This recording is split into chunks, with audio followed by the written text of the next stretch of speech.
Cold cases leave you with this awful feeling in the pit of your stomach. It's this unsettling reminder that good doesn't always triumph over evil, that the world can be a cruel place and sometimes the innocent have to pay the price. Today, we're talking about some of the eeriest unsolved mysteries. We're going to start off the list with the Springfield Three. So it's June of 1992, and two friends, Stacy McCall and Susie Streeter, have just graduated high school. They go to their graduation party and leave at around 2:15 a.m. Their plan is to spend the night at another friend's place, Jane Kirby, and then go to a water park the next day. But Jane's place was too crowded, so they decided to sleep at Susie's mom's place. The next day, Jane and her boyfriend headed to the water park as planned. They waited around for a bit, but no sign of Susie or Stacy. Eventually, they went over to the house to see what they were up to. They knocked. No answer. Knocked again.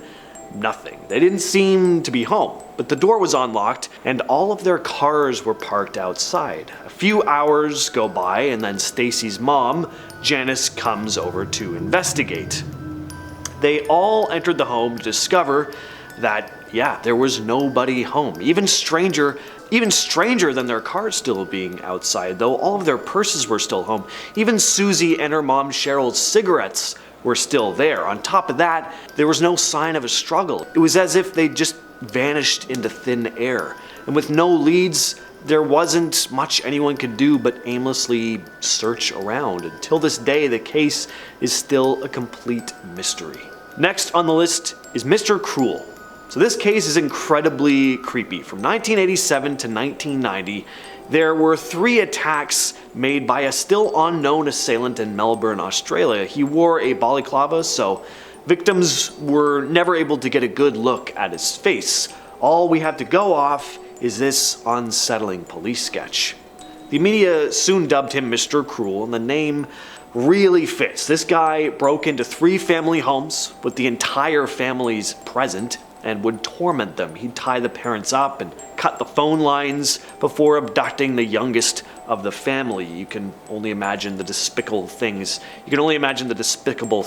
this guy did after that. Now, fortunately, his 3 victims would eventually be released, but Mr. Cruel was never found or even identified. Alright, the Tylenol Case. This incredibly disturbing case happened in 1992 in Chicago. Someone tampered with Tylenol bottles, lacing them with potassium cyanide. A young girl died, first after taking an extra strength Tylenol, then the next day, 3 members of a single family all died after consuming Tylenol from the same bottle.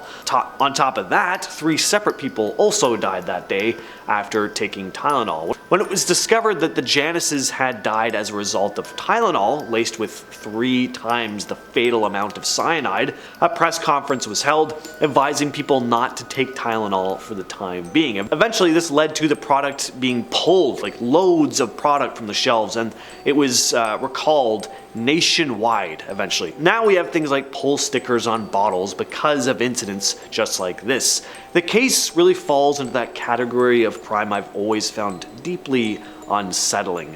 Everything on this list is very disturbing, but the idea you could just walk into a drugstore and buy something off the shelf completely unaware that it's been poisoned by some unknown creep with a sick thrill of harming other people completely at random, absolutely nightmarish. Next up, we have the case of Russell and Shirley Dermond. Russell and Shirley were an elderly couple living in Putnam County, Georgia. They lived in a very quiet, safe neighborhood. Nothing bad ever happened there. But sometime between May 1st of 2014, when they were last known to be alive, and May 4th, when they failed to show up to an event they'd planned to attend with their neighbors, the couple met a grisly end. One neighbor, growing concerned, decided to check on them.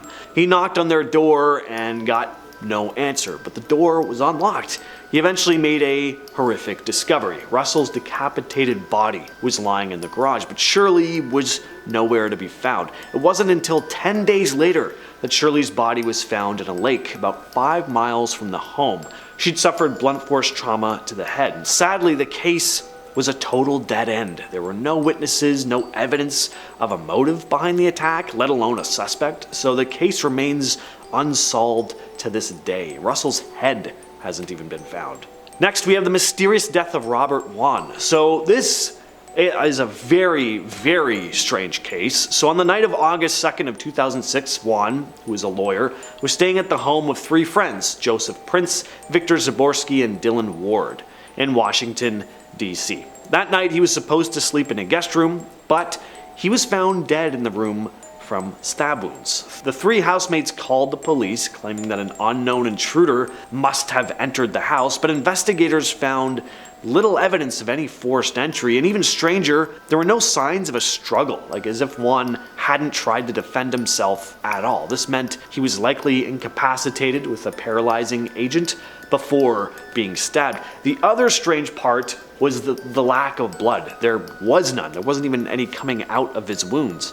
It was such an oddly clean crime scene. Suspicion fell on Price, Zaborski, and Ward. They were later charged with obstruction of justice, conspiracy, and tampering with evidence, as it seemed they were not fully cooperating with the investigation. And during the trial, the defense maintained their innocence, though, arguing that Wone's death was indeed caused by some unknown intruder. In 2010, the three housemates were acquitted of the criminal charges. The judge noted that the prosecution had failed to prove their case beyond a reasonable doubt. Now, that's a pretty infuriating way for the case to end, because obviously these three housemates had something to do with Wone's death. But what was the motive? That's the question. Next is the case of the Setagaya family. On the night of December 30th, 2000, in the Setagaya ward of Tokyo, the Miyazawa family, composed of Mikio Miyazawa, his wife Yasuko Miyazawa, their daughter Nina, and son Rei, died in their own home at the hands of an unknown assailant. The crime was discovered on New Year's Day when a neighbor noticed bloodstains in the window of the Miyazawa residence and contacted the police. Authorities would find the lifeless bodies of the Miyazawa family, and it had been a pretty gruesome scene. All four family members had been bound, beaten, and stabbed to death. And the assailant stuck around for a while after committing the act. He ate some of their food, he cruised the internet for a bit, and left without taking any valuable items. Whoever this person was, they're still out there, unless they've died since. And it's frustrating because there was so much evidence at the scene. There was DNA and fingerprints everywhere, but somehow the perpetrator has never been identified. Alright, the Brandon Swanson case. This is yet again a completely baffling case. In southwestern Minnesota in May of 2008, Brandon Swanson, a college student, suddenly went missing. On the night of May 14th, Brandon was driving home from a party. At some point he got lost and then got his car stuck in a ditch. He phoned up his father trying to give him his whereabouts. His parents drove to his whereabouts and tried flashing their headlights, but Brandon said he didn't see them. So he told his dad, you know what, I'm just going to walk to a nearby town to get some help. He could see lights in the distance that he believed was the nearby town of Lind. Dad then stayed on the phone with him as he walked towards the town. At some point during the call, though, Brandon suddenly exclaimed, "Oh, and then went silent. They tried to call Brandon again, thinking the call had just disconnected, but they couldn't reach him. He hasn't been seen or heard from since. Next, we have the Florence Salon case. On a cool November morning in 2001 in Florence, Montana, a customer arrived at the hair gallery salon for a scheduled appointment. What they found was the scene of a deadly crime. 3 women were dead, including Dorothy Harris, the owner of the salon, Brenda Patch, a manicurist, and Cynthia Paulus, a customer. Their throats had all been slit. Once again, there was nothing to go off here. No witnesses, no clear motive or suspect, just 3 innocent women whose lives were taken seemingly at complete random. The case of Laurie Depies. Laurie Depies, a 20-year-old woman, disappeared on August 19th of 1992 from Menasha, Wisconsin. On the night of her disappearance, Laurie had been working at a local photography studio and was last seen leaving her shift. She had plans to meet her boyfriend at his apartment later that evening, but never arrived. Well, she'd made it into the parking lot, but never physically into the building. People inside the apartment heard her drive up, they heard her car door shut, but that was it. She never came in. Her car was found in the parking lot of the apartment complex. A styrofoam cup of soda was on top of it, but no sign of Laurie. And she's never been found. I can't imagine how completely devastating this would be, and confusing, just awful. We always think of, if my loved one is, heaven forbid, goes missing, they'll probably be when I'm not around. They'll probably be somewhere off alone. But the fact that she was right there outside the apartment, like car in the parking lot, they heard her getting out of the car and then just poof, gone. Has to be absolutely maddening. Finally, though, we have the infamous Yuba County 5 case. This is one of the most mysterious cases in the United States. 5 young men in Yuba County, California disappeared in 1978. Theodore Weir, Jack Hewitt, and Gary Matthias were a group of friends, all with intellectual disabilities of some kind. They disappeared after attending a college basketball game. After the game, the men were last seen at a convenience store. They had plans to return home to Yuba County, but they never made it back. Their abandoned car was later found in a remote and mountainous area called Plumas National Forest. The car was stuck in the snow, and there was no sign of the men. It was determined that they'd walked away from the car, even though the weather was very harsh. In June of 1978, there was finally a breakthrough in the case. The remains of Ted were discovered in a trailer about 19 miles from where the car had been found. There was food and supplies in the trailer. Ware had seemingly died of starvation and exposure. This was very odd because the trailer was stocked with enough food to keep all 5 men alive for quite a while, and there was stuff there to make fire and everything, but none of that had been used. Then Jack and Bill were found the following day, about 11 miles from the car.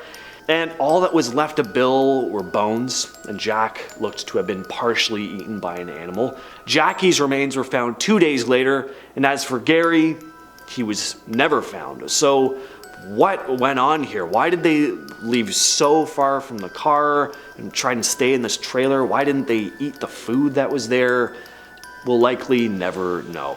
With all that said, though, I've been your host, James, and I'll catch you, yes, you specifically, in the next video.